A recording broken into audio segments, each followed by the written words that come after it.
Сайн мэцгэн R програмын ээж хичээлээр уулзж байгаадаа баяртай байна. Энэхүү видео хичээлийн агуулга их материалыг бэлтгэхдээ өөрийнхөө бичсэн статистик програмчлал R хэл ном болон лекц хичээл үзүүлэнгээс бүтээл ашиглах онцгой эрхийнхээ хүрээнд авч ашиглав. Бид R програмыг түүний оператор болон функцийг янз бүрээр хослуулан ашиглах байдлаар хэрэглэдэг. Иймд R програмыг хэрэглэж сурахыг хүссэн хүн бүр энэхүү сэдвийг заавал үзвэл зохино.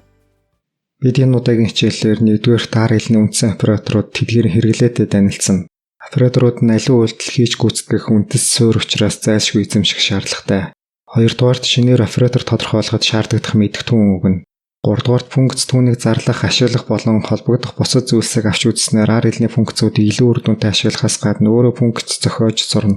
4-дугаарт функц болон хувьсгчийн үйлчлэх хүрээний талаарх ойлголт өгнө. Хүрээний тухай ойлголт авснаар объектууд буюу хувьсгч болон функцийг алдаа мадаггүй ашиглаж сурна. Арифметик оператор гэдэгт нэмэх хасгаас эхлээд зэрэг дэвшүүлэх хүртэлх математик үйлдэл гүйцэтгэх операторууд хамаарна.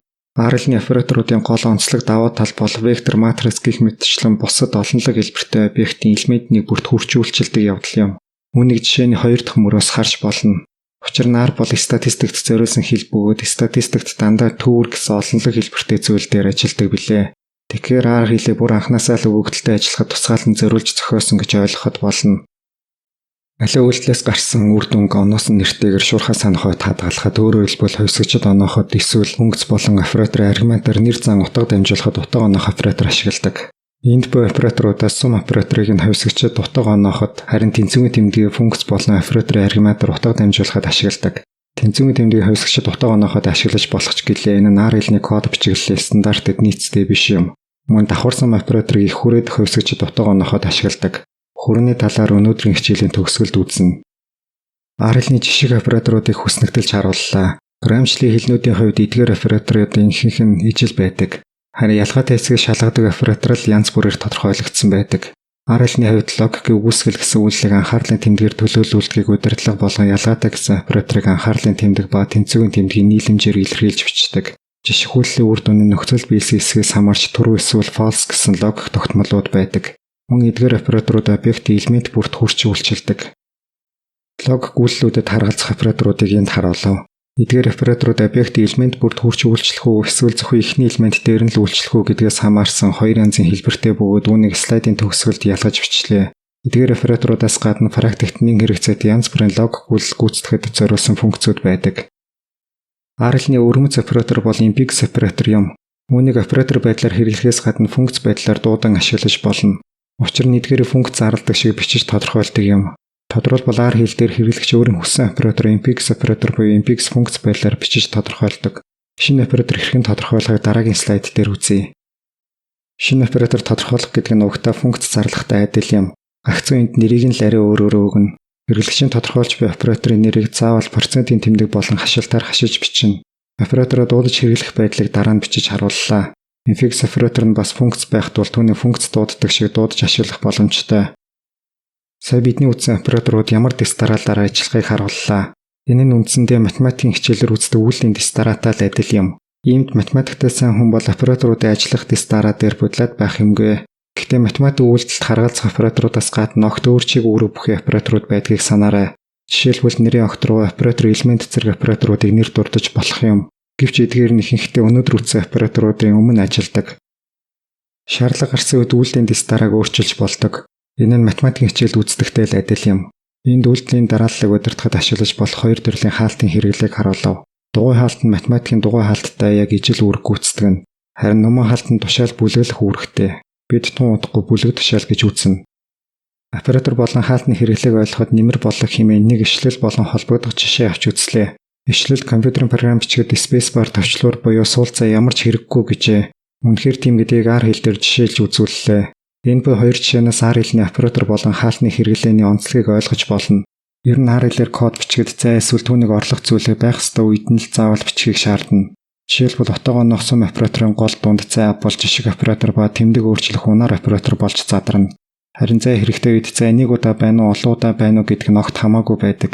Иймд үргэлжлсэн урт зай хэрэггүй үед авсан зайг кодыг эмх зэгцтэй харуулах гэдэгтэй л холбож ойлгуул зохино.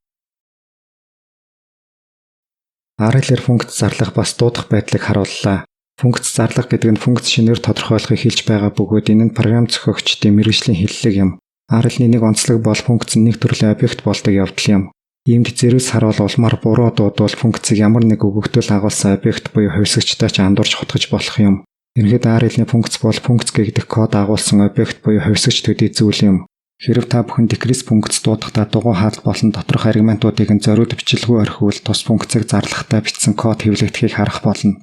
Харин объектын нэрний ард дугуй хаалт бичээд дуудвал тус объектыг функц байдлаар ажилуулах болно. Тэгэхээр дугуй хаалтыг функц дуудахтай холбоотой салшгүй хэсэг нь гэж ойлгол зохино.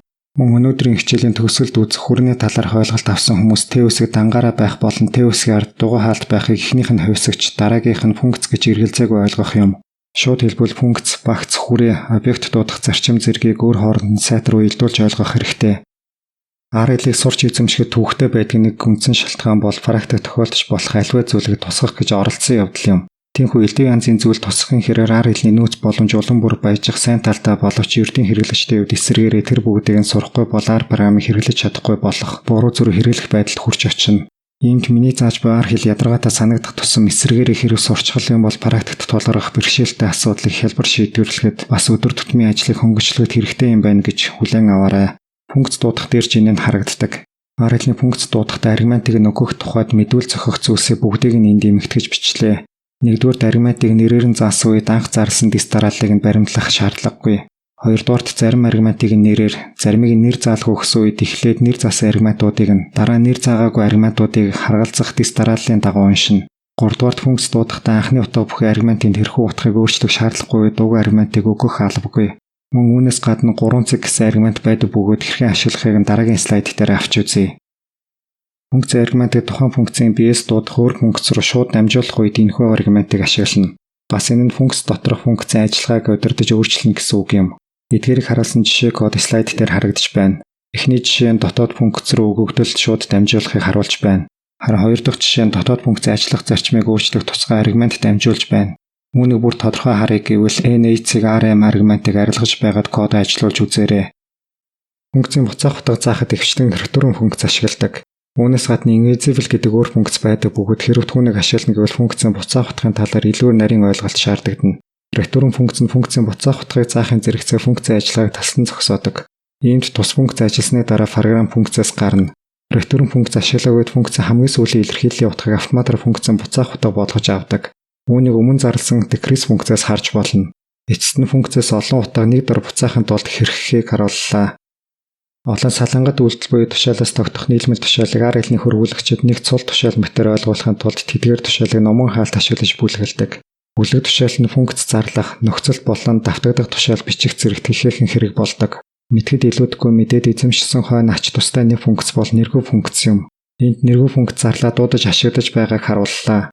Тус функц нэргүй учраас зарласан дороо энхүү дуудах нь мэдээжин хэрэг юм. Нэргүй функцийг нэг удаа хийх тооцооны завсар дунд үүсэх хэрэггүй хэсэгчтэйг ажлын өгтрөгүүд үлдээхгүй байх кодын эмх зэгцтэй болгохын тулд ашигладаг. Мөн үүний ач холбогдлого одоо үзэх хүрээтэй холбож ойлгож болно. Слайдын төгсгөлд нэргүй функцийг аргументаараа функцэд дамжуулж авдаг функцэд хэрхэн ашиглахыг харуулав. Эцэст нь нэргүй функц ба бүлэг тушаал хоёрын ялгааг тайлбарлая. Нэргүй функц бие даасан хүрээ үүсгдэг байхад бүлэг тушаал хүрээ үүсгдэггүй. Тодорхойлбол нэргүй функц доторх хувьсагчид зөвхөн тэр функц дотор л байдаг бол бүлэг тушаал дотор үүссэн хувьсагч ажлын хөтөлбөр дотор шууд орж ирдэг. Одоо ингээд хүрээ гэсэн тойрч зүгтхэн аргагүй чухал ойлголттой танилцсан. Хүрээ буюу environment гэдэг нь функц болон хувьсагч зэрэг объектуудын үйлчлэг хүрээ хязгаарын тухай ойлголт юм. Энд хүрээтэй холбоотой зайлшгүй мэдэх шаардлагатай зүйлсийг жигсааж бичив. Нэгдүгээр хүрээнд тусдаа нэртэй байх бөгөөд үндсэн хүрээний нэрийг энд бичиж харуулсан байна. Үндсэн хүрээ гэдэг нь R програмыг нэнгүүт биднийг угтаж авдаг хүрээ юм. Хоёрдугаарт объект бүр ямар нэг хүрээнд заавал харьяалагдана. Гуравдугаарт багц буюу пакэж болон функцийн бие өөрийн гэсэн хүрээ үүсгэнэ. Дөрөвдүгээрт хоёр өөр хүрээ дэх объектууд ижил нэртэй байлаач ялгаатай буюу тустай объектууд болно. Тавдугаарт их хүрээ буюу parent environment дэх объектын утгыг авах эсвэл оноох эсвэл шинээр үүсгэх боломжтой. Энэхүү утга оноох эсвэл шинэ хувьсагч үүсгэхэд өнөөдөр үтсэн давхар цантай оператор ашигладаг. Хүрээтэй салшгүй уялдаа холбоотой ажилдаг зарим функцийг энднэр дурдав. Environment функц тухайн хүрээний нэрийг буцаана. LS нь тухайн хүрээ дэх объектуудын нэрсийг буцаана.